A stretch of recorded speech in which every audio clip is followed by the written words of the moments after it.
भारत माता की। आम आदमी पार्टी, आम आदमी पार्टी। भ्रष्टाचार का एक ही काल, भ्रष्टाचार का एक ही काल। साथियों, मैं जानता हूं आप सबके बीच, मैं जानता हूं आप सब लोग आज बहुत खुश हैं। खुश इसलिए क्योंकि आम आदमी पार्टी वालों को जंतर मंतर पे आके बहुत खुशी मिलती है हमेशा।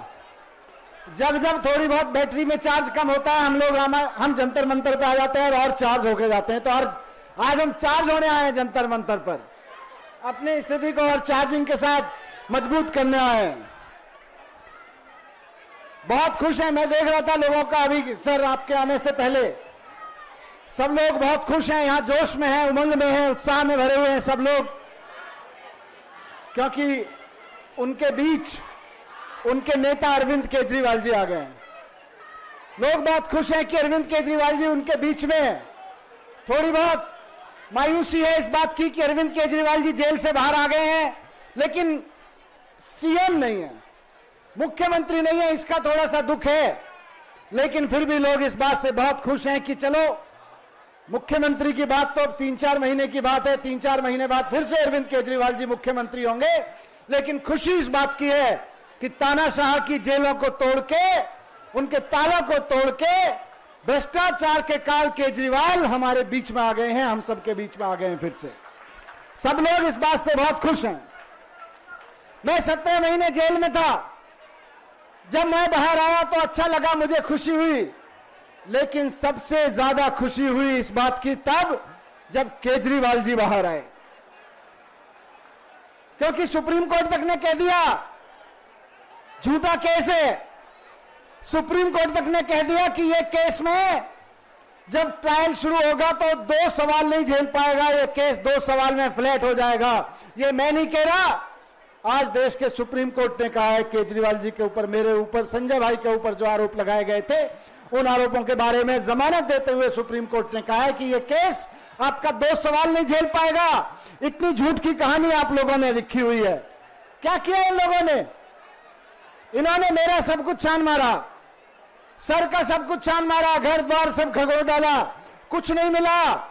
जब कुछ नहीं मिला तो इन्होंने क्या चाल रची कि कुछ लोगों को, 2-4 लोगों को अंदर पकड़ पकड़ के जेल में डाला।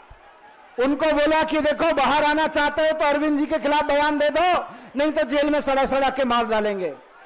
उनमें से किसी एक आध आदमी ने कोई झूठा बयान दे दिया। उस झूठे बयान के आधार पर मुझको, संजय सिंह को और अरविंद केजरीवाल जी को जेल में डाल दिया। लेकिन सुप्रीम कोर्ट ने कह दिया कि इन बयानों से कुछ नहीं होता है, ये तो जब ट्रायल चलेगा तो 2 मिनट में खत्म हो जाएंगे, 2 सवाल नहीं झेल पाएगा तुम्हारा। इसका ये क्यों, नीरज इसका साउंड बढ़ाओ थोड़ा सा। कारण भ्रष्टाचार नहीं था कि मुझे जेल में डाला, केजरीवाल जी को जेल में डाला, संजय भाई को जेल में डाला। कारण था परेशान करना, कारण था दिल्ली के काम रोकना। 17 महीने अंदर जेल में रखा। कारण और मकसद इनका एक ही था कि इनको तोड़ो, इनको अंदर से तोड़ो, इनको बाहर से तोड़ो, इनकी हिम्मत को तोड़ो, इनकी टीम को तोड़ो। लेकिन आज मैं खुशी के साथ कह रहा हूं, और आप लोग भी इसी बात से उमंग में, उत्साह में, कि ना तो अंदर से हिम्मत टूटी और ना पार्टी टूटी। इसी बात को लेकर सब उत्साह में है सब लोग। कितने मैसेज आते थे इनके, सही कह रहा हूं। मैंने कई लोगों से बात भी की, आप लोगों में से भी कई लोगों से बात हुई जो मेरे तक पहुंची।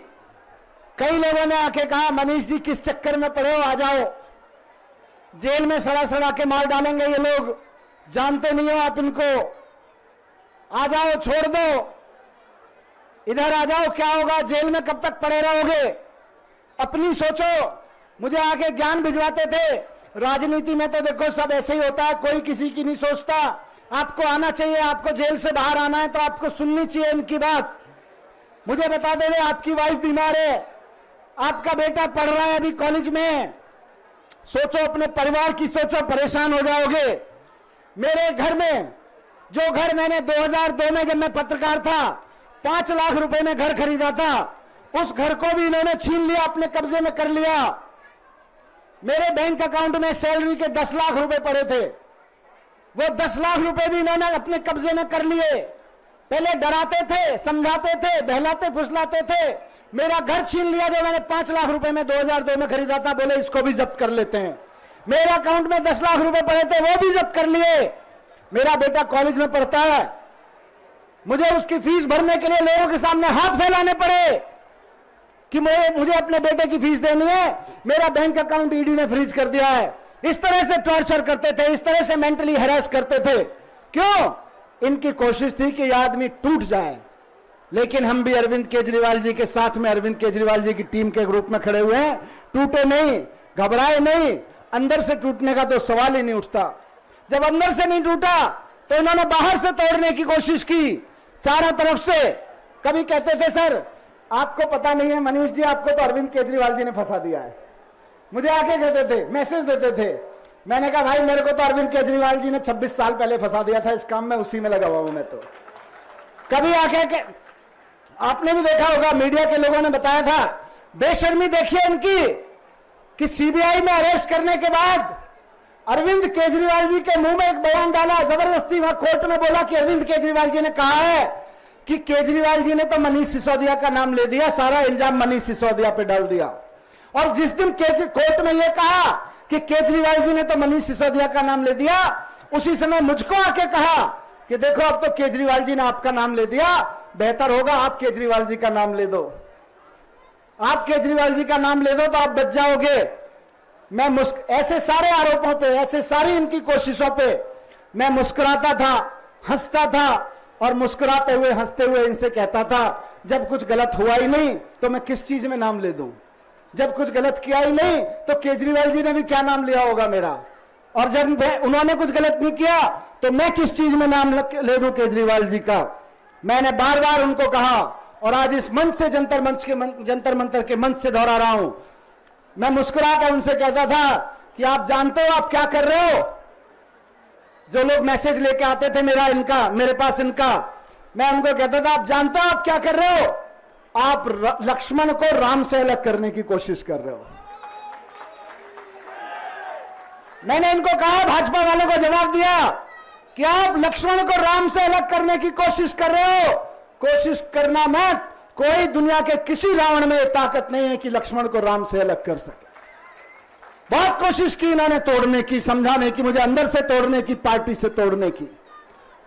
मैं इनको कह देता था कि 26 साल की दोस्ती है, अरविंद केजरीवाल जी मेरे दोस्त हैं, 26 साल से मेरे भाई हैं, मेरे राजनीतिक गुरु हैं, मैं गद्दारी नहीं कर सकता। जब मैंने अपनी वाइफ को यह बात बोली कि इस तरह के मैसेज आते हैं, मैंने उसको नॉर्मली बातचीत में कहा था कि यार मैं कैसे छोड़ सकता हूं ऐसे आदमी का साथ। मैं क्या मुंह दिखाऊंगा इन कार्यकर्ताओं को, क्या मुंह दिखाऊंगा अपने आप को, शीशे में देखूंगा कि मैं ऐसा सोच भी सकता हूं कहीं।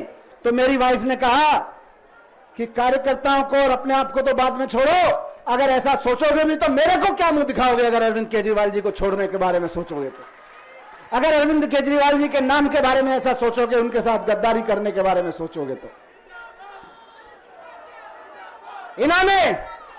इनको भी पता था कि 26 साल की यह दोस्ती इनसे टूट नहीं सकती। इन्होंने मुझको और केजरीवाल सर को 18 महीने अलग रखा। मैं कहता हूं फिर से, 26 साल की दोस्ती में मैं और अरविंद केजरीवाल जी 18 महीने तो क्या, 18 दिन भी अलग, 18 घंटे भी अलग नहीं रहे कभी 26 साल में। रोज मिलते थे, रोज देश के बारे में बात करते थे, रोज देश के बारे में काम करते थे, जहां लड़ते थे इकट्ठा लड़ते थे। लेकिन दुष्टों ने 18 महीने मुझको और सर को अलग रखा। 18 महीने बाद मिले अभी 13 सितंबर को, तो दिल बड़ा आया देख के सर को। आपने देखी होगी, मैं जब सर तिहाड़ से निकल के, हम तिहाड़ के सामने भी थे, तिहाड़ से निकल के घर पहुंचे तो जो गले लगाया सर ने और मैंने सर को गले लगाया, आपने वो फोटो शायद देखी होगी, किसी ने फोटो ले ली थी, वो किसी ने फोटो खींची थी। मैं बाद में सोशल मीडिया पे मुझको किसी ने भेजी वो फोटो में देख रहा था। हम दोनों के चेहरे पे आप जान सकते हो कि हमारे और इनके बीच में क्या रिश्ता है, इस दोस्ती के बीच में क्या रिश्ता है।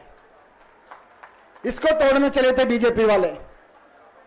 मैं देख रहा था उस फोटो को और मैं सोच रहा था कि वैसे तो रामचरितमानस में, रामायण में, इस घटनाक्रम में कभी राम और लक्ष्मण अलग नहीं हुए, लेकिन अगर कभी राम और लक्ष्मण अलग होकर वापस मिलते तो ऐसे ही मिलते जैसे मैं और केजरीवाल जी जिस भाव से मिले थे, उनकी तस्वीर भी ऐसे ही आती अगर वो मिलते उस तरह से, राम लक्ष्मण भी अलग होकर मिलते। हम दोनों 18 महीने के बाद मिले थे। 13 सितंबर को सर जब वापस आए, शाम को सब हम लोग बैठे, सारे मंत्री विधायक बहुत सारे कार्यकर्ता थे। जब सब जाने लगे तो सर ने कहा 5 मिनट बैठो मेरे साथ। मैं और सर फिर बैठे थोड़ी देर घर में। जाने से पहले रात को बहुत कुछ बातें थी 18 महीने की कहने सुनने की, बहुत कुछ मेरे दिल में था, बहुत कुछ सर के दिल में था कहने के लिए। हमने बातें की, हमने चर्चा की कि किस तरह से 26 साल पहले परिवर्तन की लड़ाई शुरू की थी, किस तरह से हम दिल्ली विद्युत बोर्ड उस समय हुआ करता था, दलाल साहब जानते हैं, दिल्ली विद्युत बोर्ड हुआ करता था। दिल्ली विद्युत बोर्ड के दफ्तर के सामने मैं और अरविंद केजरीवाल जी जाके एक टेबल चेयर लगाते थे और वहां आने वाले लोगों को कहते थे इस दफ्तर में रिश्वत मत देना, हमने कानून पढ़ रखा है, अगर कोई इस दफ्तर का अधिकारी आपसे रिश्वत मांगेगा तो हम आपकी एप्लीकेशन बनाएंगे, रिश्वत मत देना। हम बैठ के दिन में 50-60 लोगों की एप्लीकेशन लिखवाते थे और वो लोग ऊपर जाके अपना काम करवाते थे। उस एप्लीकेशन की वजह से उनका काम ईमानदारी से होता था, क्योंकि सिटीजन चार्टर के हिसाब से हम एप्लीकेशन बनाते थे। हमने उस दिन बैठ के याद किया सर ने और हमने कि किस तरह से 25 साल पहले 26 साल पहले ये लड़ाई शुरू की थी, ईमानदारी के लिए, देशभक्ति के लिए, गरीब लोगों की मदद के लिए, भ्रष्टाचार के खिलाफ लड़ाई शुरू की थी। हमने याद किया कि कैसे दिल्ली की झुग्गियों में जाके गरीब लोगों के राशन कार्ड बनवाने से लेके गरीब लोगों के राशन दिलवाने तक की लड़ाई लड़ी है। इसलिए थोड़ी लड़ी थी कि किसी सत्ता में आना है, किसी कुर्सी पे आके बैठना है। हमने याद किया कि किस तरह से राइट टू इंफॉर्मेशन कानून बनवाया, और जब देश में राइट टू इंफॉर्मेशन कानून बना तो पूरे देश में घूम घूम के लोगों को राइट टू इंफॉर्मेशन के बारे में बताया, लोगों की राइट टू इंफॉर्मेशन की एप्लीकेशन फाइल करने में मदद की, लाखों लोगों की राइट टू इंफॉर्मेशन की एप्लीकेशन फाइल करने में मदद करी, जिससे उनके काम ईमानदारी से हुए, जिससे वो भ्रष्टाचार से आम आदमी लड़ सका। ये सब लड़ाई लड़ी। हमने तो कभी सोचा नहीं था कि इन राजनीतिक कुर्सियों पर आके बैठेंगे, राजनीतिक पार्टी बनाएंगे, ये कभी सोचा नहीं था। कभी सोचा नहीं था कि सत्ता में आके बैठेंगे, इतने बड़े बड़े पदों पे जाके बैठेंगे, हमने नहीं सोचा था। लेकिन शायद भगवान ने हमारे लिए कुछ सोच रखा था। हमने नहीं सोचा था कि कभी राजनीति में आएंगे।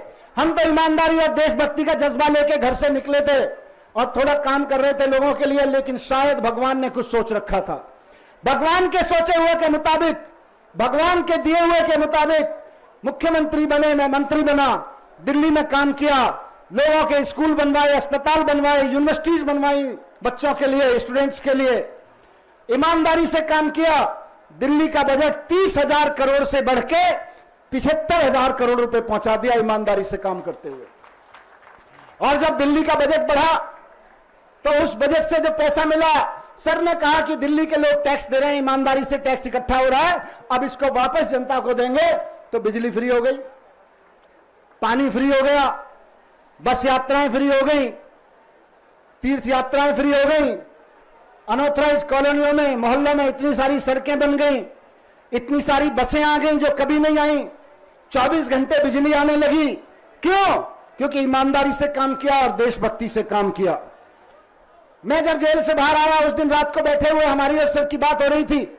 मैंने सर को बताया, केजरीवाल जी को, कि किस तरह से मैं जनता में जा रहा हूं, 1 महीने पे से पदयात्रा में जा रहा हूं और किस तरह से मदद मिल रही है। वहां से लोग प्यार कर रहे हैं, लोग कह रहे हैं कि ये गलत किया भारतीय जनता पार्टी वालों ने, ये केजरीवाल जी के साथ गलत किया, ये केजरीवाल जी को रोकना चाहते हैं। मैंने कहा सर, आपसे जनता बहुत प्यार करती है, आपका मान सम्मान और प्यार आपके प्रति बढ़ रहा है जनता के बीच में।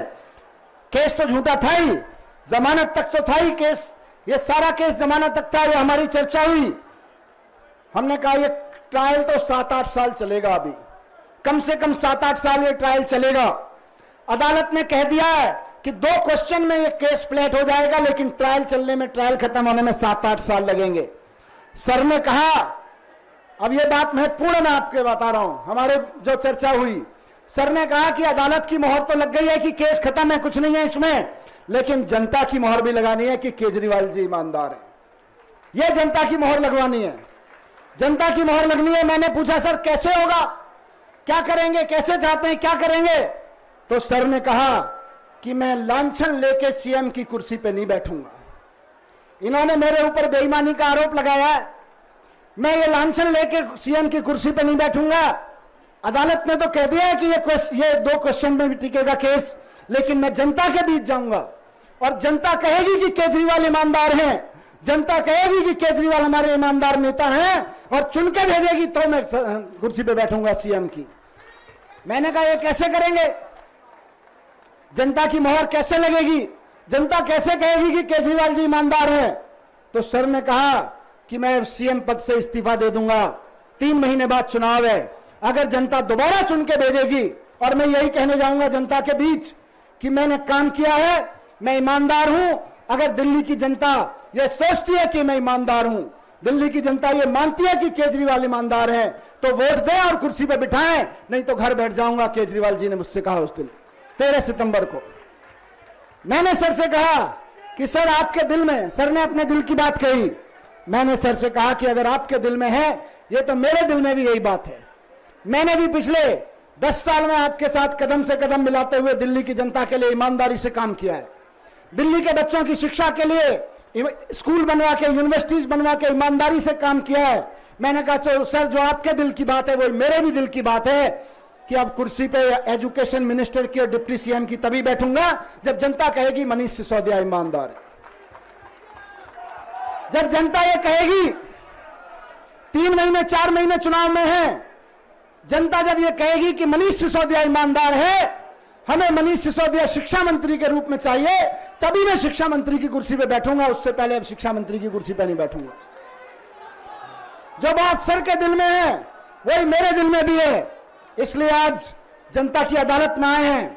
आज से अगले 3 महीने 4 महीने जनता की अदालत में रहेंगे, अरविंद केजरीवाल जी के साथ कदम से कदम मिला के चलते रहेंगे और जनता की अदालत में जाके जनता के फैसले का इंतजार करेंगे। उसके बाद जनता से कहेंगे कि ईमानदार है तो वापस कुर्सी पे बिठाओ। अगर आपको लगता है कि अच्छे स्कूल बनवाने के लिए, अच्छी यूनिवर्सिटीज बनवाने के लिए और आपके बच्चों के भविष्य के लिए अरविंद केजरीवाल की जरूरत है जो कि ईमानदार है, तो वापस उनको मुख्यमंत्री बनाओ, तब कुर्सी पे जाके बैठेंगे, नहीं तो नहीं बैठेंगे। ये लांछन लेके नहीं बैठेंगे कुर्सियों पे, इसलिए कुर्सियां छोड़ दी, अब आपके बीच में है, फैसला आपको करना है। पहली बार आपकी अदालत में आए हैं, पहली बार ईमानदारी की आवाज लेके। देश के इतिहास में अरविंद केजरीवाल जी पहले ऐसे नेता हैं जिनकी 2-2 राज्यों में सरकारें हैं, लेकिन मुख्यमंत्री पद का पद छोड़ दिया, मुख्यमंत्री नहीं रहे कि नहीं जनता के बीच जाऊंगा, मैं भी जनता के बीच सर के साथ जाऊंगा और कदम से कदम मिलाते हुए जनता से एक कहूंगा। बस आखिरी बात मैं उन लोगों को कहना चाहता हूं जिन लोगों ने 17-18 महीने में, पिछले 2 साल में मुझको अंदर से तोड़ने की कोशिश की, बाहर से तोड़ने की कोशिश की, कि जब तक अरविंद केजरीवाल जी तानाशाही के रावण के खिलाफ ये लड़ाई लड़ते रहेंगे, राम बन के ये लड़ाई लड़ते रहेंगे, मैं लक्ष्मण बन के इनके साथ खड़ा रहूंगा। दुनिया का कोई रावण, दुनिया के किसी रावण की तानाशाही मुझको नहीं तोड़ सकती, ना मुझे अंदर से तोड़ सकती और ना पार्टी के रूप में तोड़ सकती। भारत माता की बहुत बहुत धन्यवाद।